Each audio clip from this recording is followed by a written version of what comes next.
හරි ඉතින් මගේ උන් සෙට් එක අදත් ආව 77 සුප්‍රීම වීඩියෝ එකක් අරගෙන ඉතින් ඔයාලට මතක ඇති මම මීට කලින් දාලා තිබ්බ වීඩියෝ එක ඉන්දුනීසියන් සේවර් එක ගැන ඉවෙන්ට් ගැන වීඩියෝ එකක් දාලා තිබ්බා. අද වීඩියෝ එකෙන් මම ගෙන අනිවාර්යෙන් ඔයාලා thumbnail එකෙන් දකින්න ඇති මොකද්ද වීඩියෝ එක කියලා.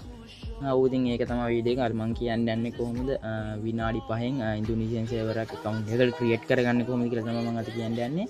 හරි ඉතින් වීඩියෝ ගන්න කලින් අනිවාර්යෙන් මතක් කරනවා මම subscribers කරලා අනිවාර්යෙන් bell icon එක all කරලා තියාගන්න.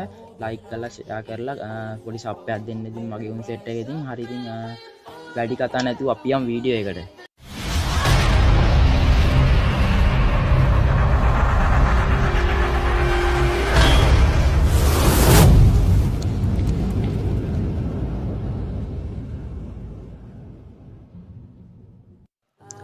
හරි ඉතින් අද කියන්න යන්නේ කොහොමද විනාඩි 5න් ඉන්දුනීසියන් සර්වර් එකක් හදාගන්න කොහොමද කියලා.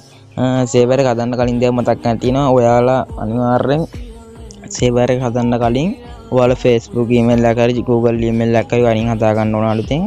මොකද නැත්තම් තියෙන email එකකට හදන්න යන්න එපා. අලුතෙන් email එකක් ඔයාලා හදන්න ඕනේ. අලුතෙන් email එකක් හදලා ඒකට තමයි සර්වර් එක හදන්න ඕනේ boys.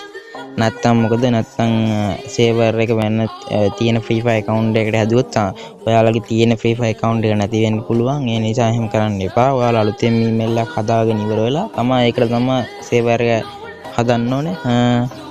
හරි ඉතින් ඒක තමයි කියන්න තියෙන්නේ. ඉතින් හරි ඉතින් මේ සේවර් එක හදාගන්න අපිට මේ app එකක් ඕනේ වෙනවා. ඒ නිසා මේ ඔයාලා Play Store එකට ගහන්න VPN කියලා ගහුවාම ඔයාලට කහපාට ලෝගයක් තියෙන ඇප් එකක් හම්බ වෙනවා. මේ යටට ගියාම හම්බෙයි.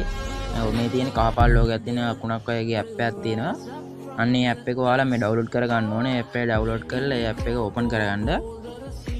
ඕපන් කරගත්තාම ඇඩ් එකක් ස්කිප් කරන්න. ස්කිප් කරලා ඉවරනාට පස්සේ ඔයාලට මෙතන පෙන්වලා තියෙන අර සේවර් දාන තැන අපිට කැමති සේවර් එකක් දාගෙන ඉඳන් මෙතන ඔයාලා එකපාරට ටච් කරන්න. එහෙම කරගත්තාට පස්සේ අපිට මෙතන පෙන්නනවා ෆ්‍රී 1 ෆ්‍රී 3 ෆ්‍රී 4 කියලා. ඔය ටික තමයි සේවර් ටික තියෙන්නේ. මේ මෙතන තියෙනවා බ්‍රසීල් සේවර්, කැනඩා ඒ වගේ එක සේවර් තියෙනවා. මම අද කියන්නේ මේ ඉන්දුනීසියන් සේවර් එක හදාගන්න ඉන්නේ. හරි ඉතින් මෙහෙම ගියාට පස්සේ මෙතන මෙතන තියෙනවා ඉන්දුනීසියන් සේවර් කියලා මෙන්න මෙතන. මේ වෙනවාට ආයෙ පෙන්නලා කියලා. අන්න ඒක ඔයා එතන ටච් කරගන්න ඕන පාර. මේක ඔයා එතන ටච් කරගන්න ඕන පාර. එතන මේ ඊට පස්සේ මේ වගේ ඇඩ් එයි. හරි ඉතින් මෙන්න මේ වගේ තැනකට ආයෙ එනවා. මෙතෙන් ඩාට පස්සේ මෙතන කරන්න තියෙන ඔයාලා මෙතන පේනවා නිකන් නිල් පාට නිකන් අර ස්විච් එකක් වගේ එකක් තියෙනවා. අන්න ඒක ඔයාලා ඔබන්න ඕන එකක් එතන උඩ. එක පාර කැපුවාම මෙතන එක දෙන්නක ටික වෙලාවක් අපි ඉන්න ඕනේ. හරි ඉතින්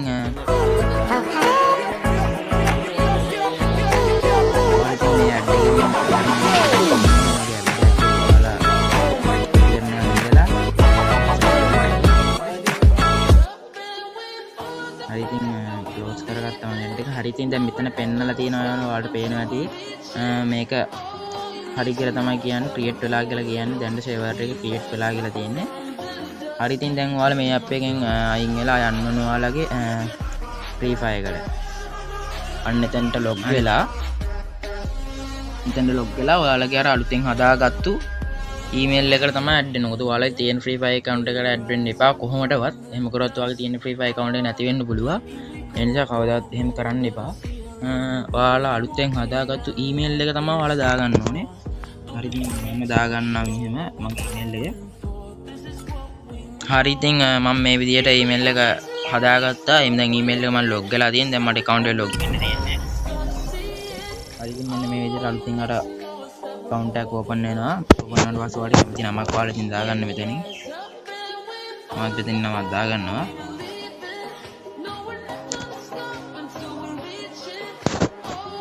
මෙතනින් ඔයාලා කැමති නමක් දාගෙන මෙන්න විදිහට මම නමක් දාලා account එක හදාගත්තා. ඊට පස්සේ ඉතින් ඔයාලා account එක හදන විදිහ එඩිට් කරගන්න. එඩිට් කරගත්තට පස්සේ හරි ඉතින් මෙහෙම තමයි account එක දැන් මම හදාගෙන ඉවරයි. ඉන්දුනීසියන් සර්වර් එක දැන් මම හදාගත්තා. ඔයාලට මම පෙන්නන්නම්. මෙන්න මෙතන ඔයාලට යටින් පෙන්නලා තියෙනවා මෙන්න සර්වර් නෙමෙයි ඉන්දුනීසියා කියලා මේ පෙන්නලා තියෙනවා. හරි ඉතින් හරි ඉතින් මම තමයි විනාඩි 5කින් ඉන්දුනීසියා සර්වර් එකට ක්‍රියේට් කරගන්න. ඉතින් ඉන්දුනීසියා සර්වර් එකක් විතරක් නෙමෙයි බොයිස්. ඔයාලට කැමතිම ඕනම සර්වර් එකක් ඔයාලට හදාගන්න පුළුවන්. මම කියලා දුන්න විදියට කැමතිම සර්වර් එකක්. එතන තිබ්බ ඔය බ්‍රසීල්, කැනඩා වගේ ඔය තව සර්වර් තියෙනවා. ඉතින් මම කියලා දුන්නට විදියට ඔයාලට ඕනම සර්වර් එකක් ක්‍රියේට් කරගන්න පුළුවන්. මං හිතනවා ඉතින් ඔයාලට මං කියලා දුන්න දේ තේරෙන්න ඇති කියලා. ඉතින් කාට හරි තේරෙන්නේ නැති තැනක් තියෙනවා නම් අනිවාර්යෙන් කමෙන්ට් එකක් දාන්න මේ වීඩියෝ එකට. හරි ඉතින් මං අද හිතනවා ඔයාලට මම මේ අද ගෙනාවු වීඩියෝ එක වටිනවා ඇති කියලා.